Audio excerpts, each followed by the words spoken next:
Hi, my name is Aaron. I am an employee at CoMotion Makerspace, and in this video I'm going to teach you how to 3D print using our printers. Now, our supported slicer, or basically 3D print preparer, is FlashPrint. You'll find it in the dock. FlashPrint looks like this. Essentially what you're seeing is a view of the 3D printer printing area. This is the area of the FlashForge Creator Pro, and to use our other printers, the FlashForge Finders, you can select Finder and Print Machine Type FlashForge Finder. Essentially, they have a different build area, and the Creator Pros have a heated build plate, which is nice for some prints. Now, today we are going to do a demonstration print on the Creator Pros. First thing you'll need to get going with a print is an STL file. I have one prepared here. In order to get your STL file into FlashPrint, you'll press Load, find your file, and click Open. And here it is. So, if at first your file is way too small, something that frequently happens is that users will design in inches, and FlashPrint only accepts millimeters, so you can go to Scale, click it twice, and then press inches to millimeters to scale the model up by exactly 25.4 times. Now, first thing you can do to prepare your print is to press Move. Oh, by the way, in order to look around, you can hold right-click and drag to rotate, or press Shift and hold right-click to pan. Now, to move your model, you'll click on Move. When Move is selected, you can grab the model and move it around, or if you want more advanced control, you can click on Move again and set coordinates manually.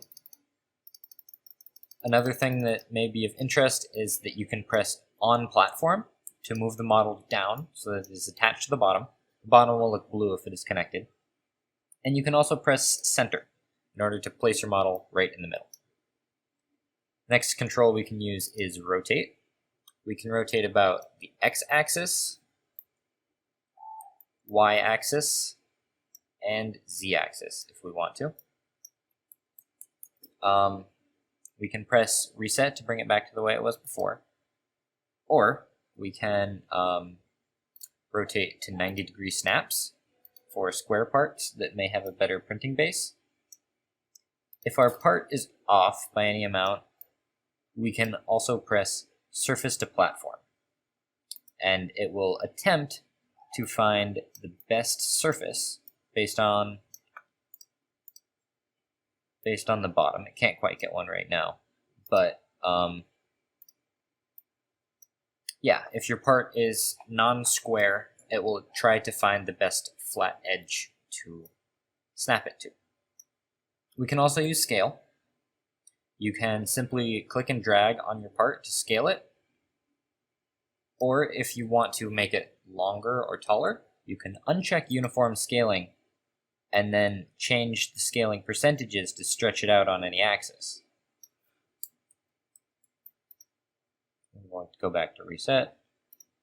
An additional thing you can do if, for example, your part is round and will not have a good flat spot to print on, we will use Cut, and you can use either the X-plane, the Y-plane, the Z-plane, or you can draw with the mouse. And you can essentially just draw a plane here, press Cut, and FlashPrint will cut your model into two parts. You can then rotate those so that they're both laying flat on the bed so that they'll print better, and you can glue them together again later.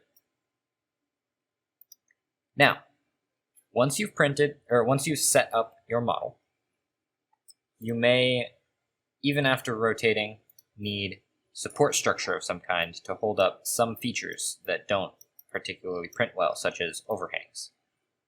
I'm going to put the model like this as a demonstration. We're going to go to Support. Now, first, you will probably be interested in using automatic supports. FlashPrint can use two kinds of supports. One is tree-like, one is linear. I can show you both. Tree-like supports look like this. If you press Auto Support, It will put tree-like supports in the best spots. Take a little while, and you will see something like this. These will break off your part when they're done, and they will hold up features like this that don't usually 3D print very nicely. I'm going to clear the supports and also design in linear support, just for demonstration purposes. Linear supports will look like this. You can also add supports manually by clicking this button and moving onto your part, clicking where you need support. Or additionally, you can delete supports that you think are excessive, like this. Now, since this part was fine before, I'm going to go back, I'm going to undo our rotation, and if we're happy with our model size, position, and supports, we are ready to print. So, pressing the print button will open the print dialog. You generally will want to preview your print. The machine will be a FlashForge Creator Pro if you set it to Creator Pro up here, or it will be a Finder if you are using our FlashForge Finders. The material doesn't matter since we plan to manually set the temperature, but keep in mind, in the makerspace we only allow printing PLA, PVA, and PETG. Now, under More Options, we get a little bit of control over the way our print comes out. We can change the layer height and the first layer height, so that the layer height corresponds to how high quality the print is. The lower the layer height, the higher quality of the print, but also the longer it will take. We can change the shells. This is how many layers of filament it will put around the outside. You can change this number on the outside, on the top, and on the bottom. Anywhere from 2 to 4 is a good number, 4 being very strong, 2 being fairly strong. 1 is generally not advised. We can change the infill. The infill density is how much filament it puts on the inside of the part. This will make it feel heavier and make it stronger.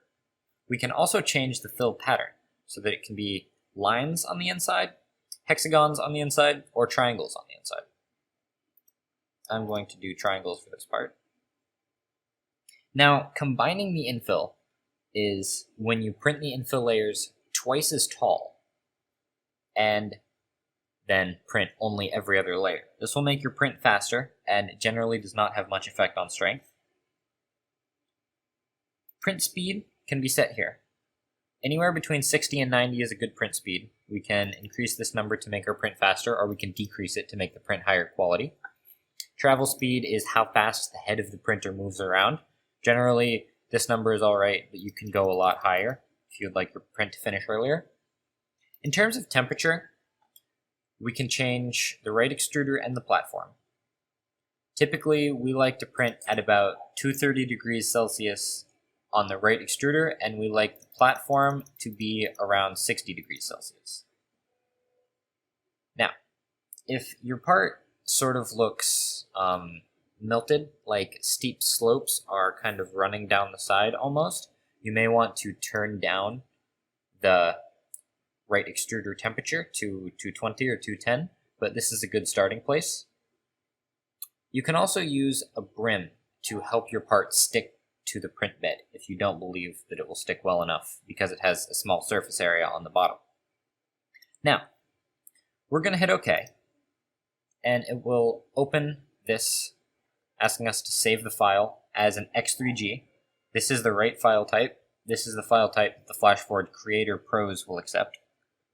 I'm going to save this file as 3dbenchy.x3g, and if we're using the Creator Pros, we will save this file onto the desktop, copy it onto an SD card, and plug it into the printer. If we are using the FlashForge Finders, we will copy it onto a USB drive and plug it into the side of the Finder. This is the preview. If you are interested, you can step through layer by layer, see what your part will look like. This is that infill I was mentioning. It will take empty areas inside the part and build triangles inside them to cut back on filament usage. And speaking of filament usage, we see that this will consume 3.77 meters. Generally, 1 meter of filament is about 3 grams, and this is useful information for adding to the print log. So, onto the printer.